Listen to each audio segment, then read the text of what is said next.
It's become more tense, hasn't it? Tenser, some might even say. Because those people who have got the medallions are now facing each other in a triple threat for the underground title match.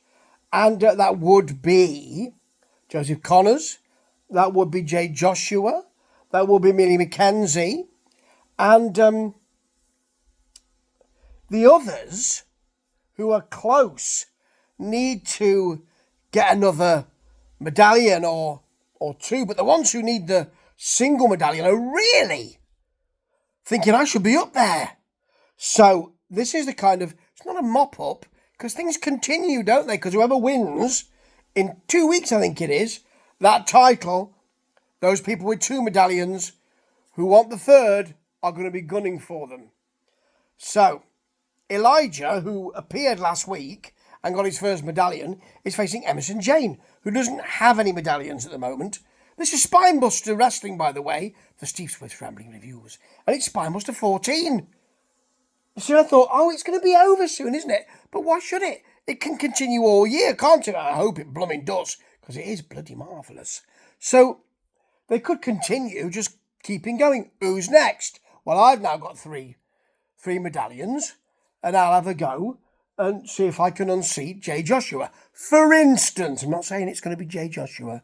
It's probably my pick to win it, but there you go. That might change tomorrow even. Right, so Elijah versus Emerson Jane, or Emerson Jane, there's a Y in there, in both Emerson and Jane. Yes, just to confuse you. Now, it's for a bronze medallion, and I'm looking down at my notes, as you can see. There is a Jane arm ringer, which is sold very, very well. Then Elijah gets one of his own. Nasty basement drop kick to the back of the head from Elijah. He is quite a nasty piece of work in that respect. But you can't sleep on Jane because she gets a nice flying Hurricane Rana and a tope. Back comes Elijah with a dragon screw. That always looks nasty when you put some intent on it. But Jane gets an enziguri, and they're both down. Jane's suplex is well done. I like that. That makes Elijah get cheesed off. He gets his own suplex in there, and then hits a sit-out power bomb from the fisherman's suplex position. It's almost as if he tried it, thought, no, I'm not feeling that. I'll try a sit-out power bomb. As you do. It's great. But it's not the end. I think that's the kind of move that would presage the end. But this is continuing, and you've got a Jane Spanish fly from the top. Lovely drop kick from Elijah, and a nasty snap power bomb, and then a sort of float over driver, which is lovely for the pin. It was really good to start things out. Really good. And we've got some more good matches coming up. Tyler Owens, as he says, he was close to having all 3 medallions, but they were stolen, folks. They were stolen, and well, that one medallion was stolen. He's still got 2, hasn't he? Because he wasn't pinned. But he got the pin. He was then clonked by Joseph Connors, who stole that pin. Yes, I believe he did. And he's the one in the triple threat for the underground title. Tyler doesn't like that. He's still gunning for those medallions. And quite right too, because he's close. Really close. Now, Claudia Bradstone, or Claudia, if you like, versus, they're calling her Claudia now, so that's fair enough, versus Maddie Morgan. Right. Claudia has got the power gain here. Now, Morgan attacks first, trying to get Claudia down, can't get her down, and then he's put down with authority, just with one shot from Claudia. Morgan gets a drop kick, an X Factor, but then misses a standing moonsault, but she has got some offense on Claudia. I didn't think she'd even get that, to be honest. There's a butterfly suplex from Bradstone. Bradstone then stands on the hair and pulls on the arms, causing Maddie to scream in pain, which is lovely. Maddie hits an enziguri, low clotheslines, a couple of them, a cartwheel back elbow, and another nasty X Factor, and then a sweet second rope moonsault for 2.999 recurring. I have never seen anybody in Spinebuster Wrestling do that to Claudia Bradstone before. That is something it's something to be proud of, I'd say, because she ain't got that much more. She didn't win, you see. There was a nasty Bradstone DDT, And then while Morgan goes to the top, she pushes the ref into the ropes, which of course causes Maddie to fall off the top, and that causes the DDT, that causes the pin. I went about it the wrong way, but Claudia certainly didn't, although she had it taken to her. I must say, by Maddie. Rather good, that. Another good match. And Angel Hayes is not very happy with Harley Hudson. They'll be fighting in 2 weeks. While she talks about Harley's standing behind you.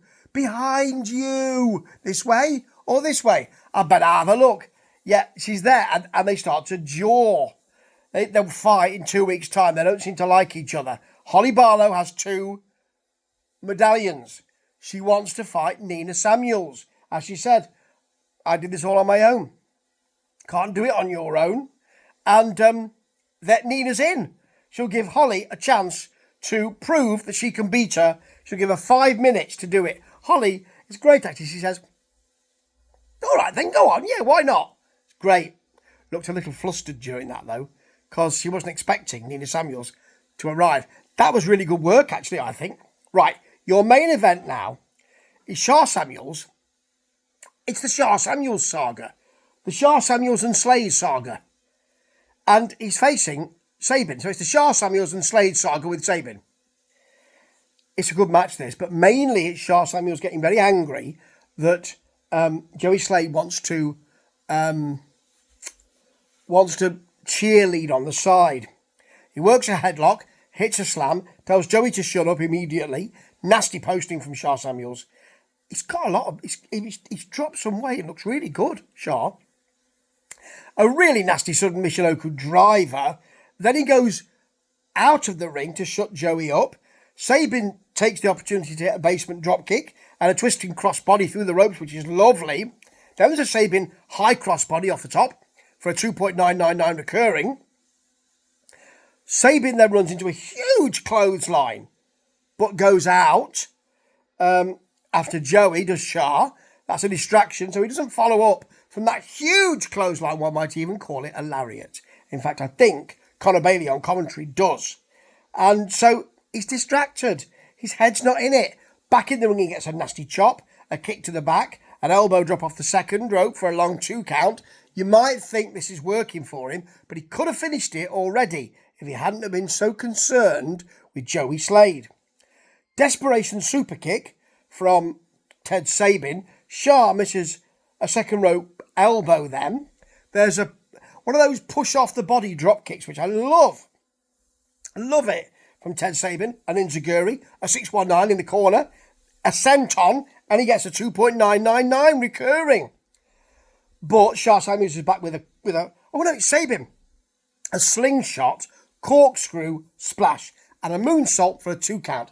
These are things of beauty, folks. Shah gets a pop-up spinebuster. That's lovely. Goes for the pin. Sabin has got his foot on the ropes. Joey Slade walks past, takes the foot off, because he wants to help his mate, doesn't he? Then looks really upset that he's done it.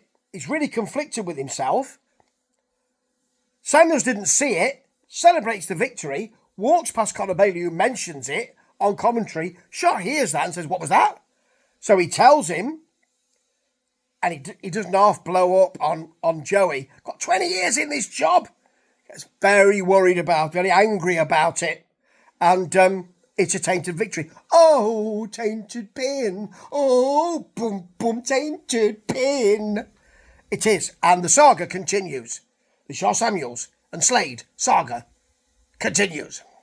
Now, Oscar Prospero, after having his knee messed up by Brad Matthews, needs a little bit of time to get better. Brad Matthews told us earlier on how he wanted to hurt people, and he has. He'll keep his medallions while he does, but clearly he won't be able to get closer to that underground title shot, which everybody will want, and it's added such great impetus. And Spinebuster was great already, and now it's even better, if that were possible. Ta-ta.